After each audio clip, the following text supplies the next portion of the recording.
La première 208 GTI affichait 200 chevaux, puis est arrivée la version 30e anniversaire, plus puissante et dotée d'un châssis plus affûté. Le catalogue compte aujourd'hui deux versions de 208 GTI, la normale et la by Peugeot Sport. Cette dernière reprend toutes les spécifications de la 30e anniversaire, tandis que la normale, celle de notre essai, n'en garde que les 208 chevaux. Les deux versions se reconnaissent à la calandre chromée sur la GTI tout court, au lieu de noir sur la by Peugeot Sport.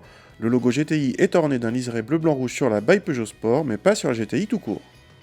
A l'intérieur, pas de surprise, le récent restylage de la 208 n'a quasiment rien changé dans l'habitacle et on retrouve le combiné d'instruments placé très haut et le petit volant au contraire assez bas. Les nouveautés viennent de l'équipement avec l'apparition d'une caméra de recul ou du freinage automatique d'urgence. Les GTI se reconnaissent au liseré rouge à travers l'habitacle, les versions by Peugeot Sport ont droit en plus à des sièges baquets avec coque. À l'arrière, rien de différent depuis le restylage ni par rapport aux 208 normales, pour les passagers comme pour les bagages. Au démarrage, la sonorité du 1.6 turbo s'avère agréablement travaillée mais reste discrète, il faudra couper l'autoradio si vous voulez en profiter. Le couple présent très tôt permet de rouler en douceur à bas régime en mode balade, puis si vous enfoncez l'accélérateur, le moteur monte sans s'essouffler jusqu'à 6500 tours.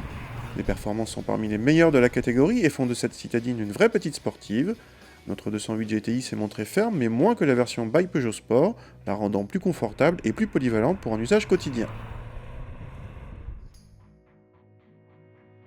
En contrepartie, notre version est moins affûtée et efficace en conduite sportive, mais le compromis est excellent même si on regrette ici un train arrière très sage qui ne contribue pas aux sensations. Pour les sportifs purs et durs, la version by Peugeot Sport est incontournable. Pour les autres, cette version GTI tout court constitue un meilleur choix, d'autant que plus de 3000 € séparent les deux versions. En GTI tout court, à moins de 26 000 €, cette 208 est un très bon choix, d'autant que l'équipement est assez complet et que la consommation s'avère l'une des plus raisonnables du segment.